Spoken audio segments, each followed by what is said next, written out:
The Women's Academy for Leadership and Political Excellence is dedicated to empowering women to take on leadership roles and participate in the political processes of the country. Now, in Zimbabwe, the participation of women in leadership positions remains a challenge. Despite constituting 52% of the population, the representation of women in leadership positions remains very low. This is caused by a number of factors, which range from cultural, societal, religious norms, and some may dare say it is a legislative issue.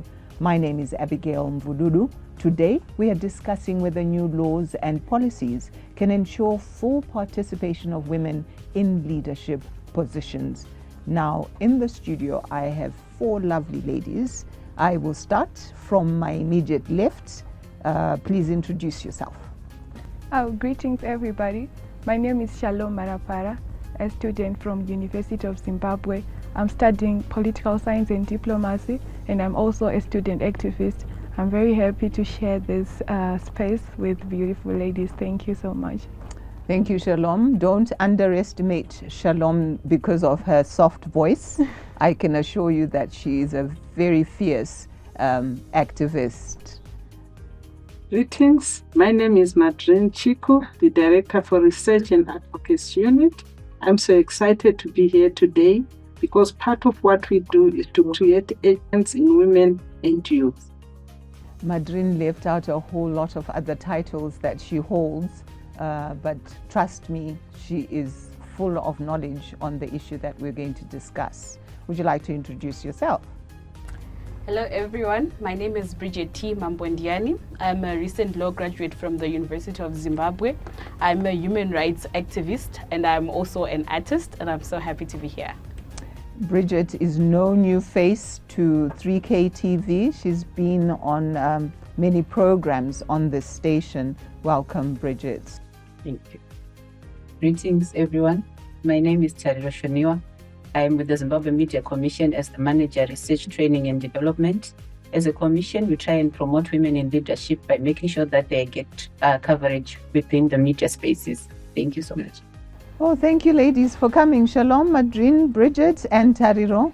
This is a women's Dari Madzmai. So, Shalom, what laws, if you like, would you say, and policies can effectively address the systemic obstacles that hinder women's access to leadership roles? As we can all agree that during election times, during campaigns, there is a lot of violence that is surrounded. So I guess there should be a policy or law that should address that violence.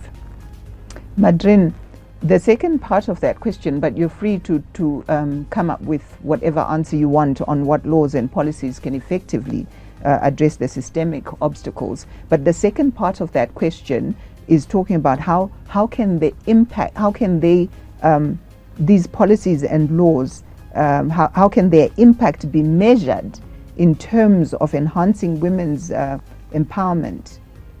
Thank you so much, Abigail. When we talk of measurement, we talk about it from a results-based perspective. So we want to see the number of women who are now taking up leadership spaces across the broad spectrum, be it in politics, in the corporate world, in ecumenical bodies, and across board. So unless we begin to see that participation of women, we cannot effectively measure the effectiveness. So we need to basically, essentially, to see that working. But in terms of the laws, the Constitution is one of them.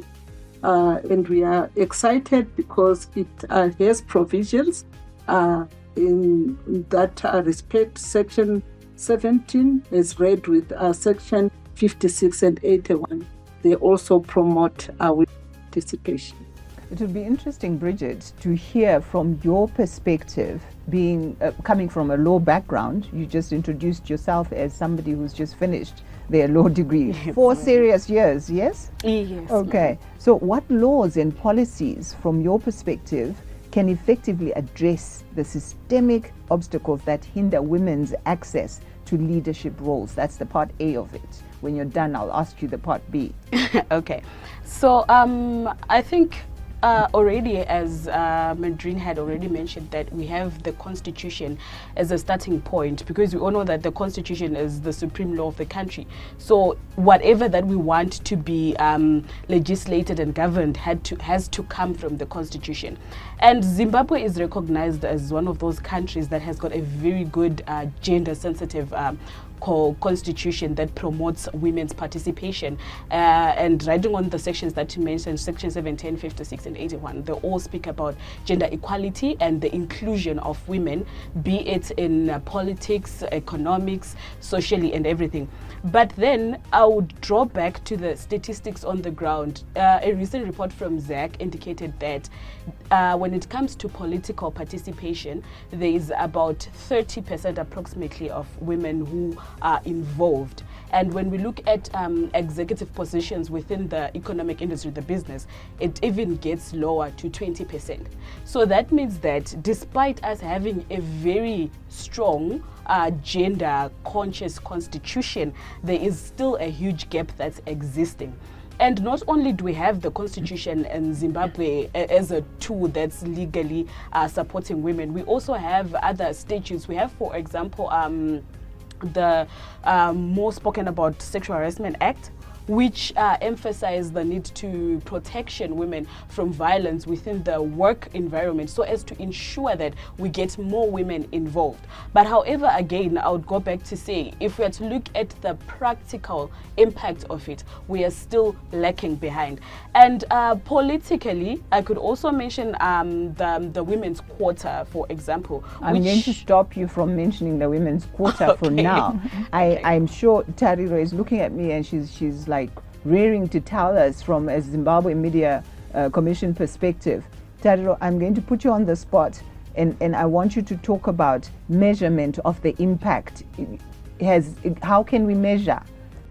Well, I think from a research background, for us to start talking about measurement of the impact, we first have to carry out a baseline survey. This baseline survey is then going to inform what is on the ground. When we get the data and the numbers of who is really representing women within leadership roles in Zimbabwe from that baseline survey, then we can then start to monitor and evaluate if the numbers are increasing or decreasing, so that we can really tell if there is impact on the policies and the laws that are coming up within Zimbabwe. I knew I wasn't putting you on the spot at all. Ladies, let's continue this discussion. We have to take a short break.